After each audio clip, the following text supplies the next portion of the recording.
Murder in the morning from the Hidden Killers podcast. If you ever wanted to start following the story of the Long Island serial killer, the Gilgo Beach murderer, the man that's being named as that, Rex Heuermann, accused of being this monster, now is the time to dive in, because new details have emerged in the Gilgo Beach serial killings, and we're getting to some pretty damning evidence, like indisputable evidence that this is the man.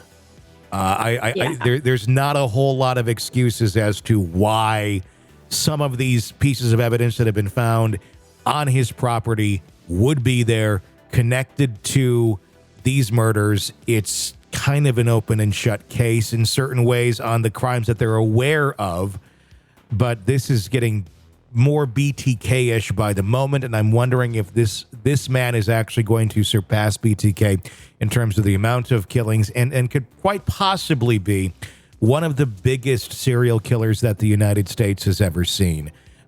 If what he had a penchant to be doing all the way back in 1993 continued all the way up until current times. We're talking 3 decades of him being active. The significant development of the Gilgo Beach serial killing case: Rex Heuermann charged just on Thursday with the murders of 2 additional women, Jessica Taylor and Sandra Costilla.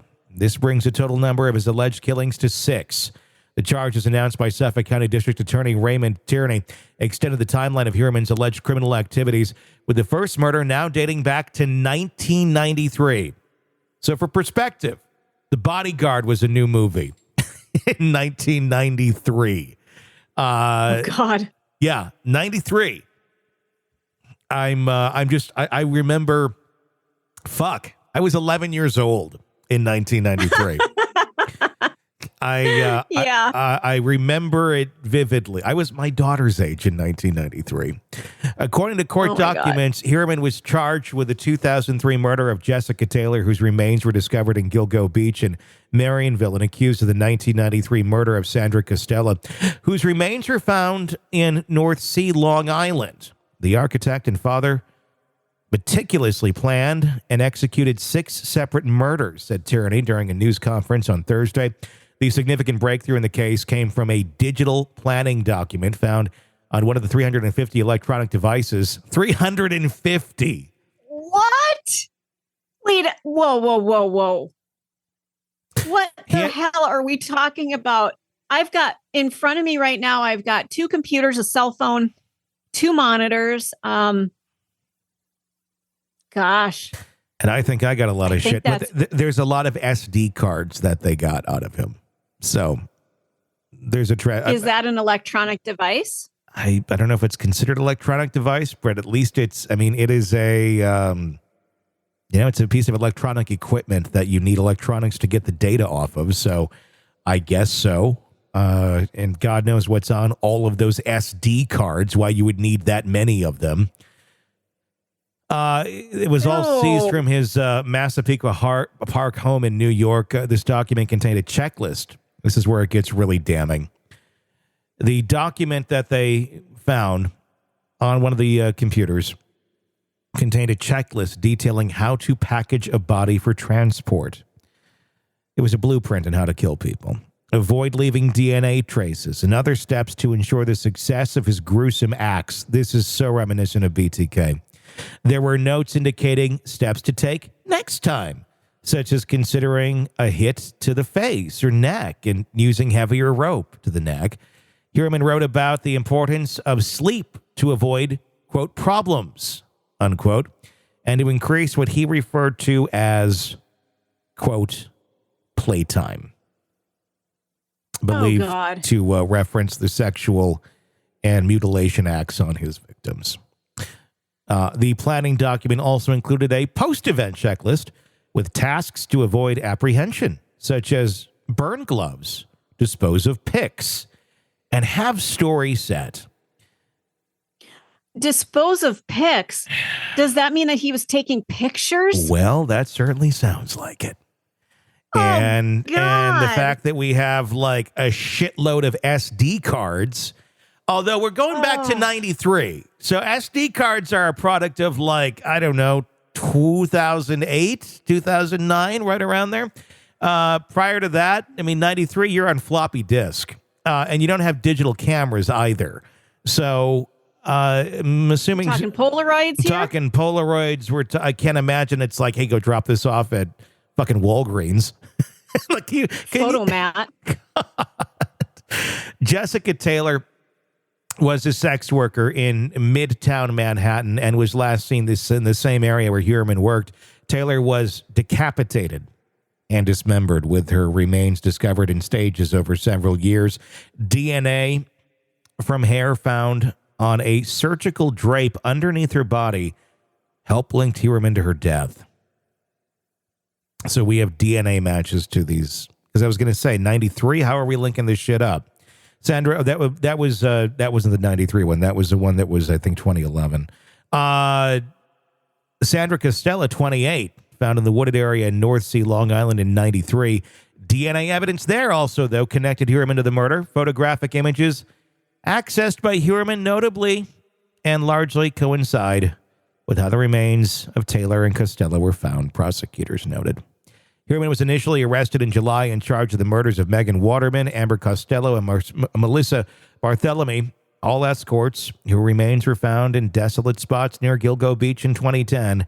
He was later charged with the murder of a fourth escort, Maureen Brainerd Barnes. 6 now sets of remains found in the general area. We're talking a pretty wide area here now, too. This is not just Gilgo Beach.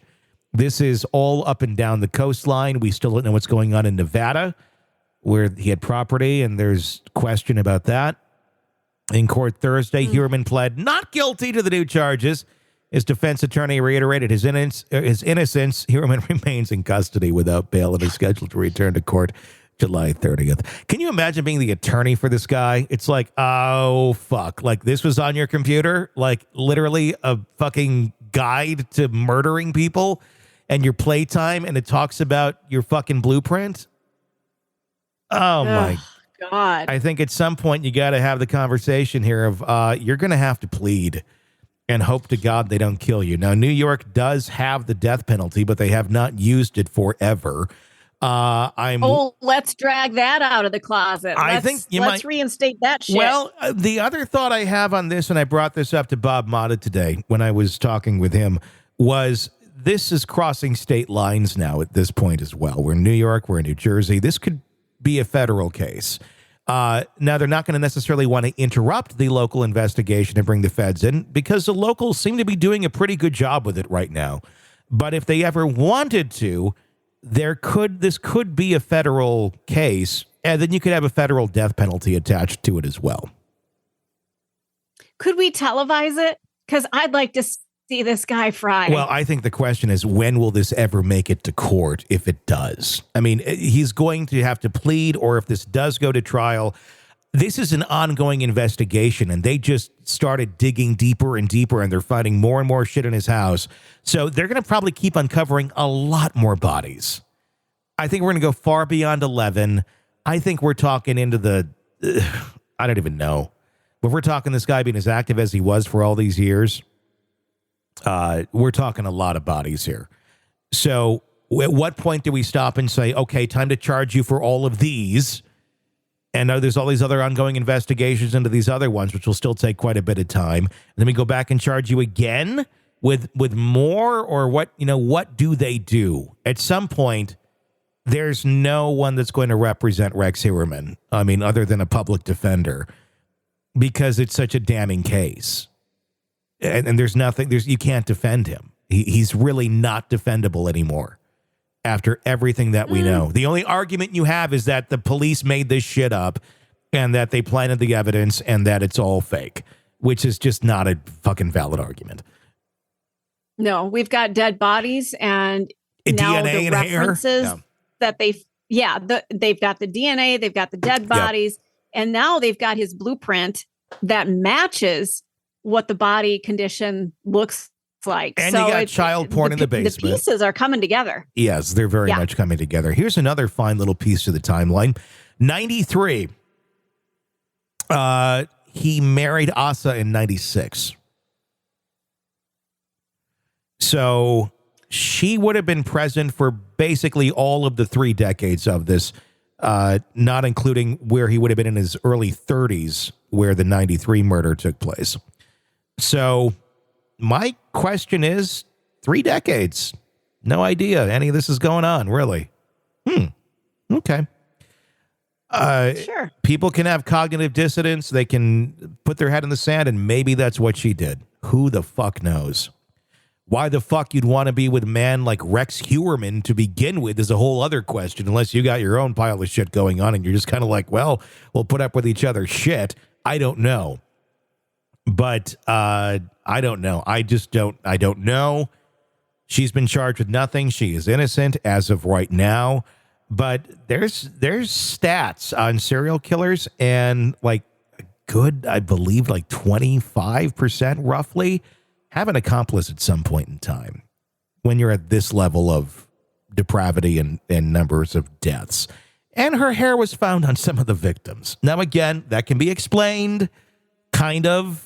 You know, duct tape. I mean, you go get duct tape in my house. If I were to go kill some people tonight, there would probably be my dog's hair on it. If I was going to use that duct tape, probably my daughter's hair. Probably people who used to live in my house, my ex's hair, because it's duct tape. Yeah. And it has that. Now, does it make them part of the crime of the person that decides to go and do something horrible and use that duct tape? No, not necessarily. But it certainly is something to look at. I am wondering how much information they're getting out of her in this documentary that's being filmed right now, and how much of that has been going to investigators as well to help piece more of this together. This whole thing is so sick. I told you, I think I told you even last week, I am cringing at this case because it's bad now. It's only going to get worse. It is. But I think we just saw the most damning pieces of evidence against Rex Heuermann come in. Unrecoverable evidence that points to Rex Heuermann without a doubt being the Long Island serial killer. Want to listen ad-free? Want advanced access to all of our interviews before anyone else? Become a True Crime Today Premium Plus subscriber on Apple Podcasts. You get every episode commercial-free. So you can binge on True Crime until you can binge no more. Search True Crime Today Premium Plus on Apple Podcasts now, or go to our podcast page and sign up now. More of the Hidden Killers podcast next.